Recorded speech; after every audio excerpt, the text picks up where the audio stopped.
Hey scrappers, Tom here from iScrap. We're going to show you about a power transfer switch. This could be used in larger applications. It could be in industrial settings, it could be in solar settings, but a customer dropped this off, didn't want to bother taking it apart, and we're going to show you what it looks like. So the bars on the top here are all copper. Those are copper bus bars, but you can see there's a lot of work getting it out. You can see the different brands, the switches, the steel. So one of the first things you want to do is have all your tools out, and you slowly want to just start dismantling it. This way you don't miss anything. Take the steel out, then you'll start looking at the copper wires. Those will come apart. And by doing it strategically, it allows you to make sure you're not missing any of the copper. So now you can see that one of our team members is slowly taking this apart, making his way to those beautiful copper bus bars that are in the back. But you can see it's not easy, it's very time consuming, and this is a video taken at expedited speed right now just to show you.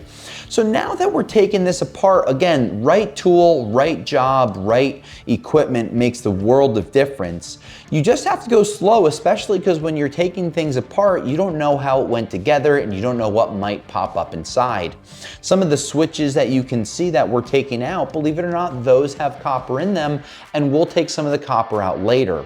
So the bus bar is generally at the back of these transfer switches. When it's at the back of these transfer switches, you're able to get it nice and clean, and afterwards you can just see we're able to take everything out, remove it, clean everything completely, and from there you're able to go and cash that copper in. But before you go and just sell it, this shell can go as steel scrap. You can look inside of some of these smaller switches that have copper attached. You're gonna have to take these apart a little more, and by taking them apart a little more, it's just gonna show you how much extra value added from these copper bars. Now, again, this is not something that you're gonna find every day. It could be a once in a lifetime scrap find, but hopefully it helps you make some more money on your scrap. Don't forget to check out some of our other videos on YouTube. Check out what else we have going on. And until next time, we'll scrap you later.